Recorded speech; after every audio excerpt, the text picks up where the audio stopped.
SOP 258. Today we've got an update on a member of the School of Podcasting, and we're answering the question, what are the basic must-haves to begin a podcast?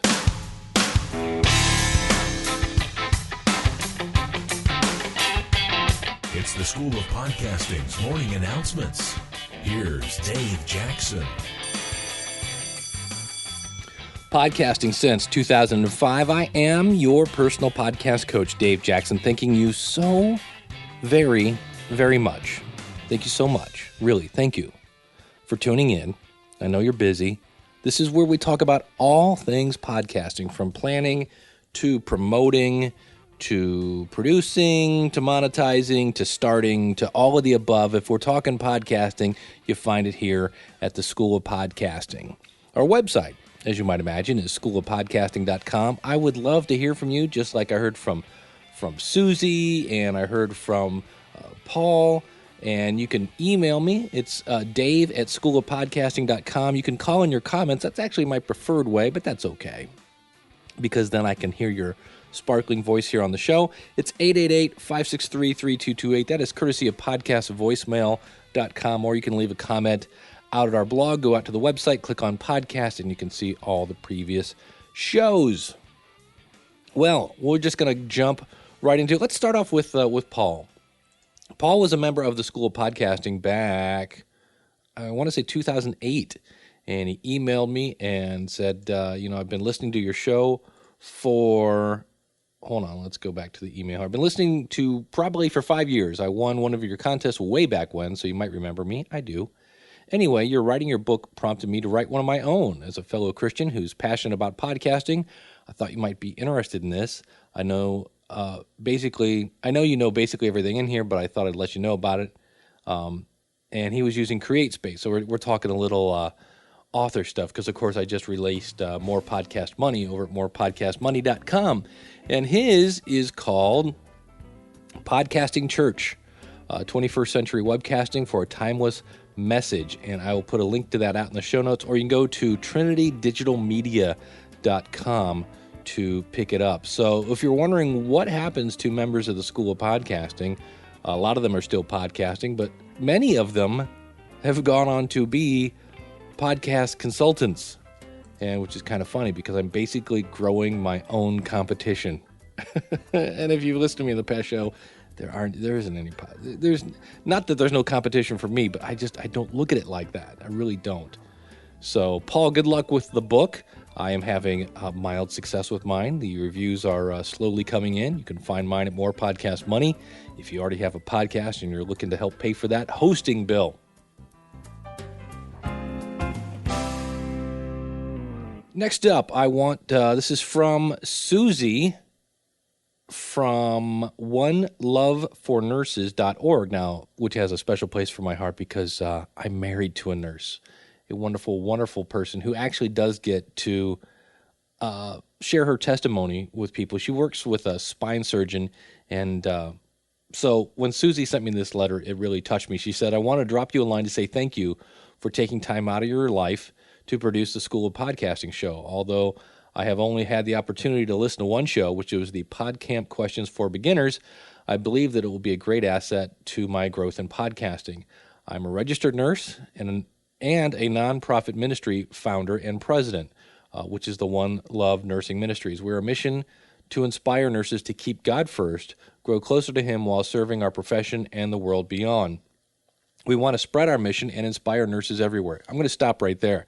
If you are in some sort of organization and you say we want to spread the mission, one of the key ingredients of podcasting is it reaches a global audience.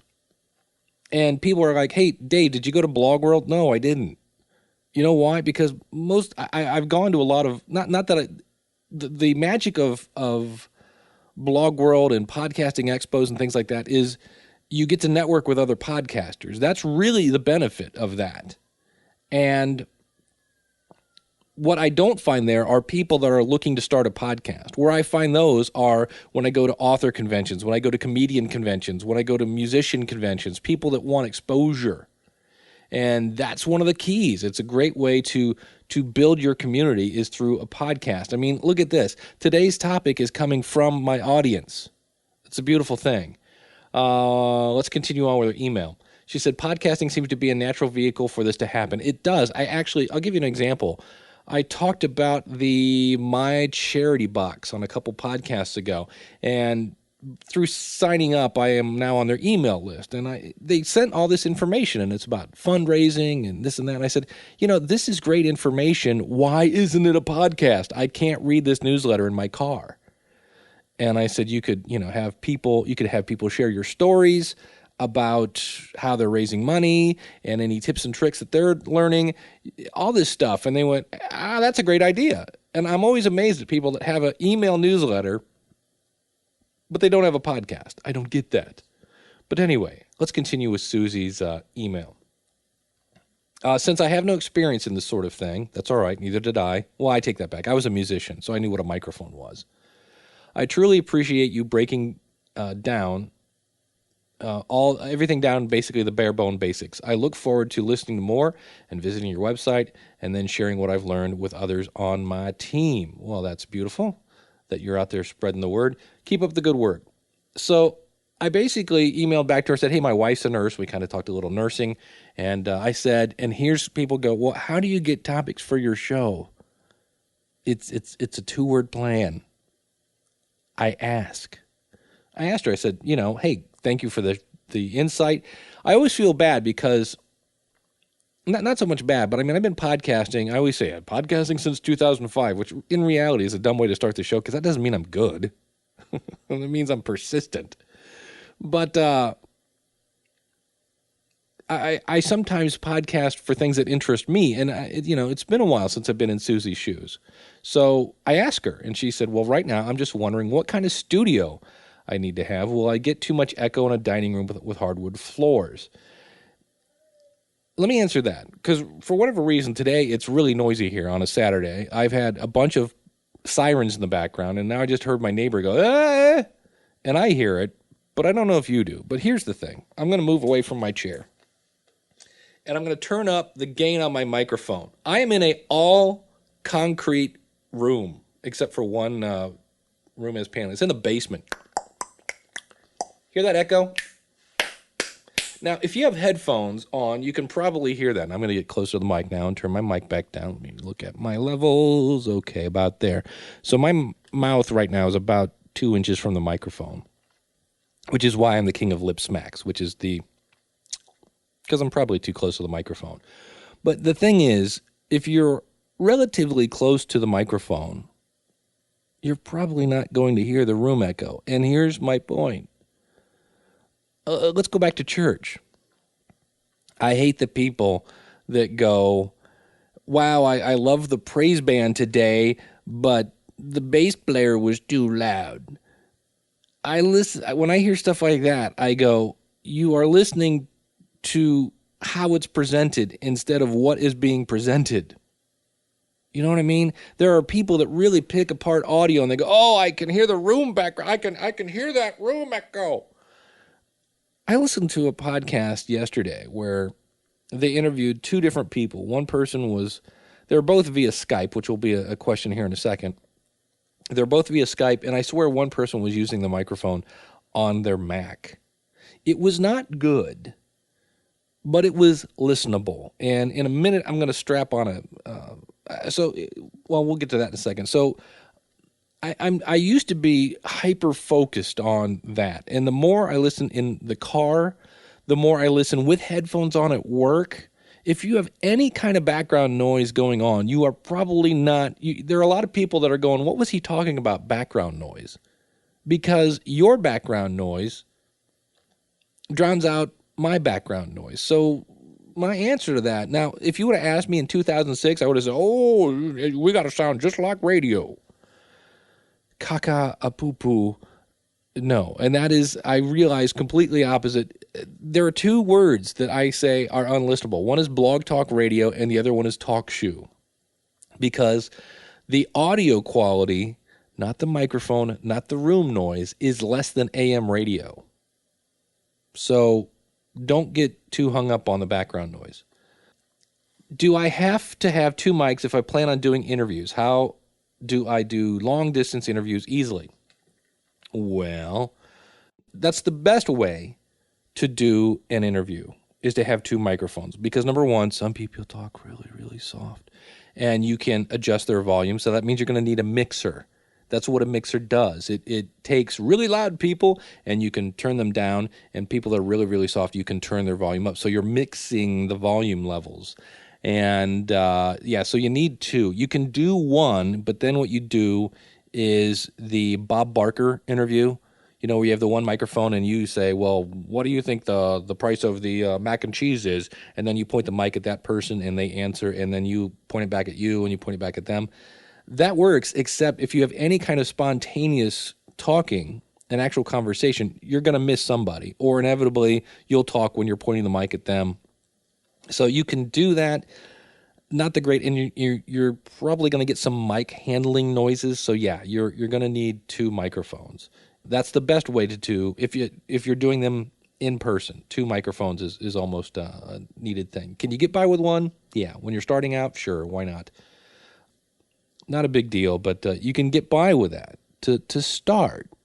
And what I hate is sometimes people, I call it paralysis by analysis. We get too crazy on that. And I'm going to say this topic really quick because I think I've said it before. I know I've said it before. Brain crack.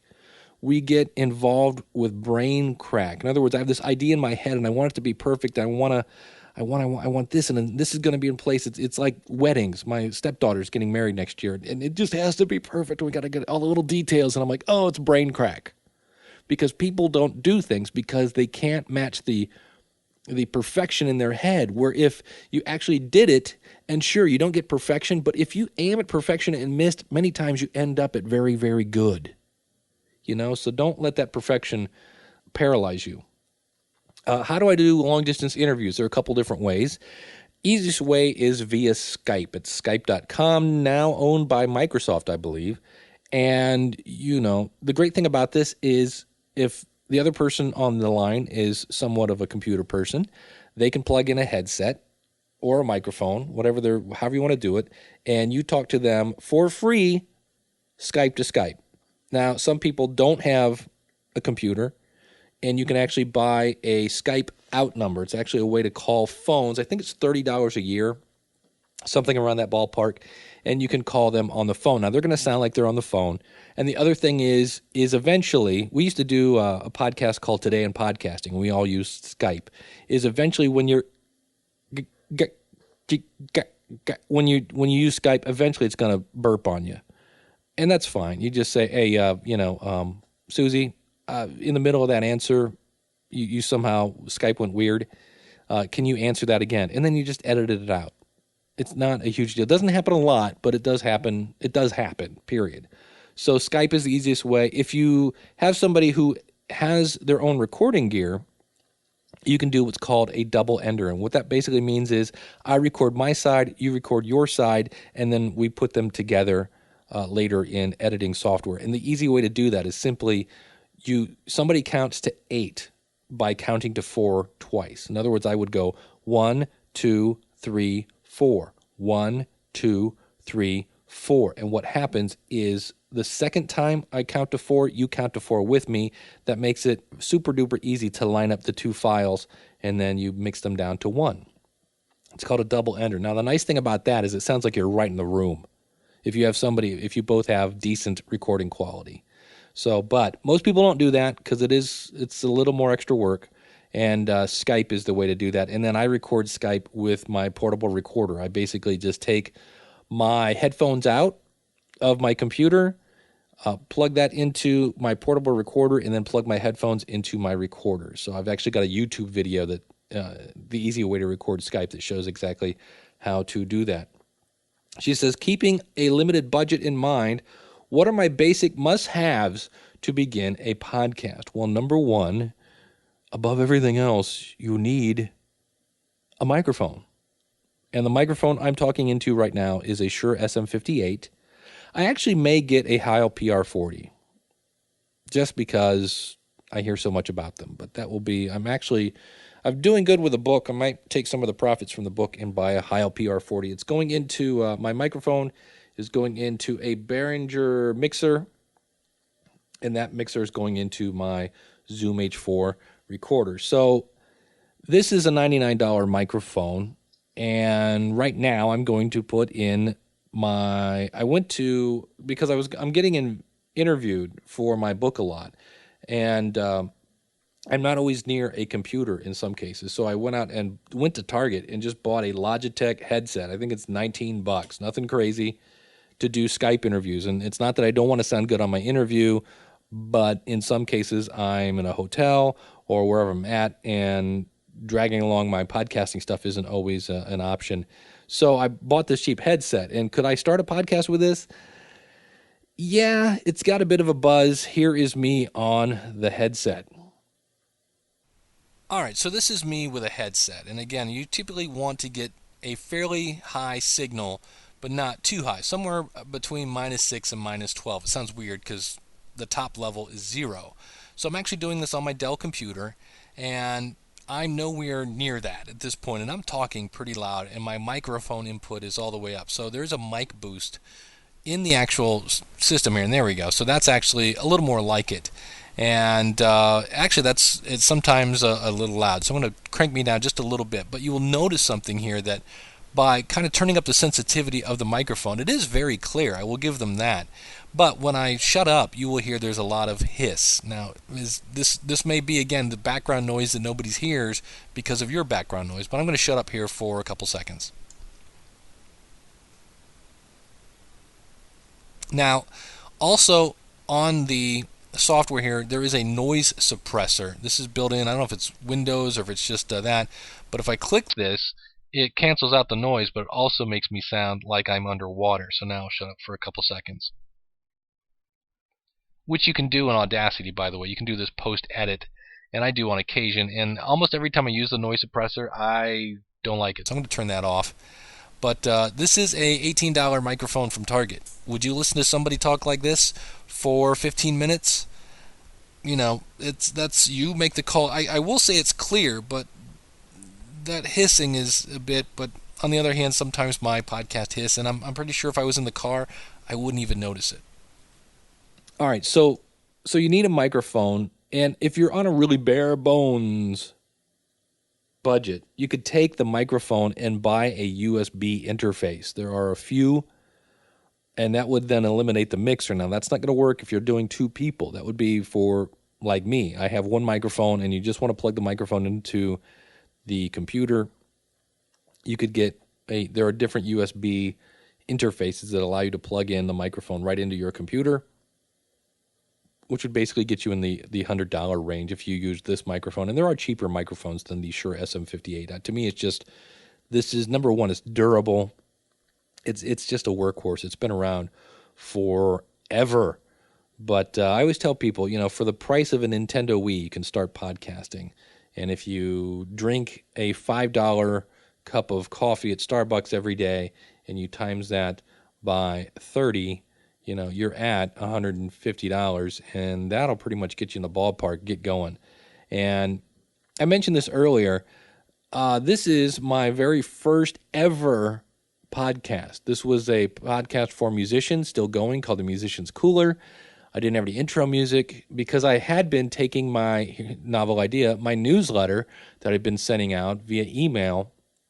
I went from that to putting audio on the website. It wasn't a podcast because it wasn't delivered RSS. And then eventually I found out about podcasting. And here was my very ever first podcast. Music, marketing, mentoring. I hope you're thirsty.